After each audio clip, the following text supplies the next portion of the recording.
Space nerds, welcome in. I've got some good news for you. Star Citizen's development news is kind of entering the hype season, which means over the next month or two, we're going to start to get some really good news and some pretty solid additions. Now, they just released their monthly report from last month, so we got the early look at what to expect. And I'm going to lay it out for you right now. Just the highlights. But we got Starchitect news, actual narrative NPCs are coming along, item recovery is making advancements soon, even some Ironclad pictures are dropping. Hell, hacking got to mention today.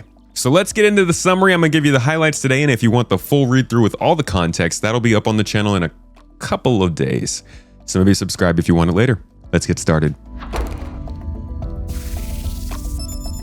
In AI, the big highlight was the Apex Valacar behavior getting some work. It is now being constrained to an arena. You may have remembered in previous monthly reports, they were letting it roam around the planet. I think they're starting to figure out how much they really want it to move. It's also going to despawn if it doesn't get damaged fast enough. So generally, they're just getting more and more of the details running on these big monsters we're going to be hunting soon. But that's about all I cared about with AI this month. The ships are where the real fun starts. Let's get into it. The Gattac Raylan. We know it's coming in June. Interestingly, it is still in the gray box. It's currently pushing towards its gray box review and bringing some areas up to the right standards, but they're still expecting to get through both the gray box final art and all the polish before it releases in June. We'll see. The Greycat UTV is also wrapping up testing and is basically ready for launch. It might come out next week. This is going to be an interesting one because it's one of the only ground vehicles that can carry a full-size 1SU box with you as well as 2 other people. There's some other vehicles that can kind of hit that same detail, but I don't know. I feel like this one's going to be a crowd favorite. We'll see. After that, the Miss Cole B, which we saw John Crew give us a great presentation on this last week. That's not the ship, but a lot of it is the ship, right? What we saw was still the Hull B. So I'm sure that's going to come out next week as well. We'll get plenty of details on it, but that's also finishing up. Following that, the Drake Ironclad, Ironclad Assault, and the Command module have all reached the Lot 0 stage, which means they're almost ready for release, just getting those last bits of downstream teamwork, audio, damage, all that kind of polish. These are exciting ships, though. They're big cargo hauling ships. They also have a top-down opening, so it's going to make it pretty unique to use. In general, there's a lot to talk about here, but we've covered it so many times on the channel. I'll wait until we do our final preview later this month. But don't be distracted by the Ironclad because the Kraken is still in the works and it's even bigger. It will be the biggest player flyable ship when it drops in the game next year, which we had confirmed in last month's report. This report confirms that it is undergoing its white box gate review. It's getting work on hero rooms like engineering. They're figuring out the traversal routes between different parts of the ship and getting the weapons figured out. It's important to know, even though we're getting these ships and they're exciting to fly, every single ship that gets added to the game is a level. It is a possible place for us to encounter gameplay, to board a ship, get some kind of a prisoner off board, hack somebody's console, I don't know, whatever. Put some milk in someone's shoes. The point of every ship being added is we need to remember that they are also gameplay areas that you can go in and actually play on. After the Kraken is a ship that many people have been wondering where the heck it was. The RSI Galaxy has been returned to for pre-production, figuring out the layout, the flow, and the modern metrics. Now, this is an interesting one because the Galaxy is supposed to come out in November and it's only in pre-production. That gives us about 8 months, maybe, to work on it. That's a short amount of time for a ship this big, but they do have a lot of RSI parts already made and detailed from working on the Polaris and the Perseus before it. So, I think they're going to be okay with the Galaxy. I'll keep you updated on it throughout the year, though. As always, 5 unannounced ships were also being worked on. Multiple ships have been advancing through the gray box, white box, and Lot 0 gates. Could be the CNOU Forge, could be the new Kruger ship we heard about, I don't know. But I think we're going to get some pretty significant surprises, judging by just the way they're describing these ship concepts going through work. I'll have a much more detailed video for you about that by the end of this weekend. Let's talk about audio. They actually called out that they're bringing more music composed by Pedro, your man, the GOAT, Pedro Camacho. They're getting more of his music into the game than they have been in previous years. There's other stuff going on in audio, but that was the real focus because I want to get to core gameplay. This is where the big stuff is happening, folks. First up, hacking. Yeah, that's right. Hacking is getting mentioned. Hacking is like the new salvage. We've seen it mentioned for years and years and years, and it's still not in the game. Right now, they're talking about improving the tutorial to bring you in, polishing the items. And we also saw the hacking tool in the recent Squadron 42 newsletter. This doesn't mean it's coming soon, but polish is good. I don't know. We've been burned too many times. I don't believe it till I see it, so we'll keep an eye out for hacking. But your guess is as good as mine. Weapon handling is also getting an update per the gameplay designers we heard from last month. The biggest change being, once you finish using a med pen, your character will switch right back to their weapon. Not a big deal if you don't do a lot of pew pew and healing yourself. Maybe you're like me and you get hurt a lot. Sorry about it. But this is a great change because it's really annoying having to switch back to your weapon right away. Crafting was also added in 4.7. Nothing new really planned for it at the moment, but they are probably going to add some more stuff in 4.8. As of right now, they just wanted to get the quality in, get the blueprints in, get the actual ability for us to start looking for stuff and crafting stuff so they could see how it works. We'll actually talk a little bit later about how this is going to feed into the economy. First though, next up, engineering. Yes, it is still getting some updates. They've done some updates to the diagnostics MFD UI, collapsing headers, making warnings a little more clear, and changing the damaged component colors to be more descriptive. It's polished stuff, but I'm glad they're still working on it regularly after it was released in December. Refueling is the next gameplay loop to get some updates though, with docking flow getting an update, making it just more smooth to dock and undock with a ship, and actually making the undock process automatic when you're done refueling. All this in anticipation of the missions we already know are coming in 4.8, where we can refuel NPCs and they can refuel us. I know it's going to be glitchy when it hits, but this is a pretty big move forward for the game. Now, for core gameplay, we're actually shifting back to ships a little bit here. The Drake command module got a call out. Basically just that resource network is going to work for it and hand off when it needs to when it's docked with another ship. But the key here I mentioned is because it seems like they are viewing the Drake command module as its own ship. It will probably be able to be stored as its own ship as well. I don't know, we'll see, but there are some complications that come from the idea of a ship that needs to be able to dock with one ship and also still be its own ship elsewhere. It's also functionality that's important for things like the Crucible or other ships that need to take control of a ship that they're docked with. And then there's the transport system. This is not super sexy to hear about, but it actually might fix all of the elevator problems we've been having, as well as the tram problems and any other problem with things that move the character. The transport system is actually the big system that was supposed to drop in 4.0, but did not because they realized it would be a lot more work than originally thought. Now that they've been working on it a long time, they're going to drop it into tech preview so we can try it out and then hopefully get it into 4.8, which should make a pretty big difference to how we move around the game. If not, we're in trouble. Finally, social features got to mention here, just that they're going to be moving on to them. Now, that may sound like it's very far away. I was hoping it'd be closer, but I think it's somewhere in between those. See, just in February, I believe, Benoit, the CTO at CIG, mentioned that they already had a strike team working on social features for a while, and they have been solely focused on social features. So this thing that they're talking about in the monthly report reads more like the broader gameplay team is starting to get more involved in it to bring it into the actual game, as opposed to the folks who were doing the background work. A little bit of hopium there, because we need social tools.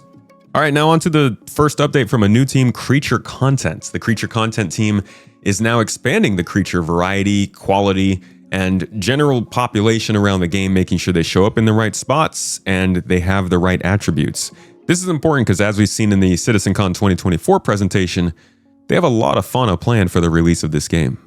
All of these fauna will have harvestables and things that you need to make other objects in the game, so monster hunting will be a thing. But there wasn't much else to talk about with creatures. Let's get to the economy. Now, the economy team gets a lot of flack, but in this update, they actually gave a pretty big quote here. They said, "It is important to note that the current Alpha 4.7 crafting implementation is transitional. For example, we are being generous with high-end Cevrilium ore to pull players into the mining and fabrication pipeline. Our goal is to move away from a credits-only mindset and towards alternate progression systems such as crafting, reputation, and more." They go on to further say that the Operation Breaker stations actually act as a center for high-value quality materials as a guarantee, as opposed to going out into the sandbox finding stuff on your own. This is important because it does show that Rockcracker is Hathor V2, and Hathor itself is also meant to be a high-end material distributor. I don't think that's the only places we should be able to get those materials, but clearly they want there to be hotspots that you go to get the highest quality, because in the future, as they say here, shop prices for crafted goods will begin to reflect the quality of the materials used.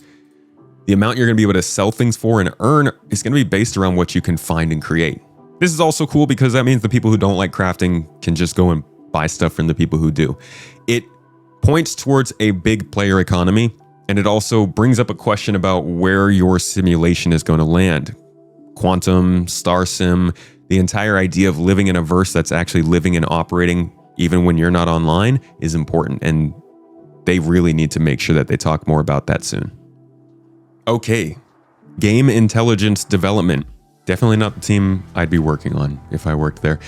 The game intelligence development team worked on Mission System V2, mostly the design and planning of it, but they're collaborating with mission designers to make sure that, well, it actually works. If you don't know, Mission System V2 is actually really important for us breaking away from just getting UEC for rewards, for us not having missions that aren't multi-stage, even for us getting missions from other sources, which we'll get into here. On the level design side of things, which they did say they just expanded their level design team quite a bit over the last year, they've been working on Starchitect. Yeah, that one that keeps coming up. While it hasn't been a big topic over the last year or so, since the announcement in 2024, I have a big feeling that this is going to become a pretty big focus over the next few months that grabs a lot of player attention. This will be a pretty significant shift in the game when Starchitect does land, if it works how they said it's going to. Let's move on to the mission design team. They have actually completed the second Nyx mission pack, which is going to expand some of the content in the Nyx system and give us more things to do, adding a couple of factions and making reputation matter more there. They've also added the courier system back into the game, which, in my opinion, is the best mission that a newcomer can take. Now, I haven't seen them in the game yet. They were taken out a little while ago, and they haven't been added back. But I'm going to test them out on stream next week if you guys want to join to see if this is, again, the quintessential way to start Star Citizen, because it gets you flying places, it doesn't put you in danger, and it allows you to kind of make a little bit of money. It also acts as the springboard to get into cargo hauling as you go from these courier missions with 1 or 2 boxes to delivery missions with 6 to 10 boxes to finally cargo hauling with bulk transport. So the progression's starting to get built into some of the professions as well, which is nice. The team's also been polishing the Tactical Strike Group's event that's coming up probably in 4.8. This is going to be the first real NPC-driven fleet battle we get to take part in. And they've also been rebalancing ship combat missions around the armor and destruction changes we've been seeing to make it make more sense. One more big call out, Recco Battaglia's missions are approaching their first playable state as a modular mission set that can be used as either a standalone mission or for other factions. But this is more narrative focus on the game. I talked about mission givers coming to the game sometime soon. There's a video coming out about it later this month. And it's just a really important thing that we move away from the mobiGlas and get more to actually talking to people in the game, putting faces to factions and things that are happening, and making those things actually matter means a lot for a lot of people. It's kind of boring to just get every mission from your phone. And that is the perfect segue into narrative. Let's talk about it. Narrative has refined the story and narrative beats for the Tactical Strike Groups edition as well. So there's a lot of teams working on Tactical Strike Groups. Like I said, probably because that's coming out soon. They began work on overhauling item descriptions in the inventory as well. So probably making them a little bit more useful to players, fitting the concept we saw for the inventory last year, and just probably making them a little bit nicer to read. The narrative team also mentioned the return of an old foe. Now, unless that's the 30K or the use button, I'm pretty sure that's going to be Amelia Boyd, the self-important, guilt-tripping terrorist that tried to make us feel guilty for killing criminals that were actively committing crimes. I don't know, she would just call our personal number. Apparently she might be back. Can't leave us alone. And finally, on the narrative side, in case it wasn't clear enough, the narrative team was also working on narrative elements for missions that would work with the Starchitect tool. Starchitect is on one right now. I'll probably do a video about it later this month so we can talk more about it in detail. For now, let's move on to online technology and services. The team in the online services department is working on quasi-dynamic server meshing. This is kind of like dynamic server meshing, but not quite. Honestly, I'm not smart enough to tell you any more than that, so I'm gonna leave it at that. Just know this is a step up from static server meshing that we've known since 4.0, and it's gonna allow servers to more dynamically take on load as needed when more and more players go into a certain space. Honestly, we're getting pretty close to a very novel backend for a game. The team also worked on mission reliability improvements, which I'm sure you guys have suffered from just as much as me. You just do all the things in a mission, but the mission doesn't complete. Love it. Now here's a very interesting one though. They started working on entity-controlled missions. More physical location-driven mission sourcing. That's a lot. Basically, this means that players are going to be able to get missions from physical objects or locations just by being there or interacting with them. It kind of follows up on the mission design team's progress that we saw in the October monthly report, allowing physical job boards to give missions. Obviously, way better than your mobiGlas.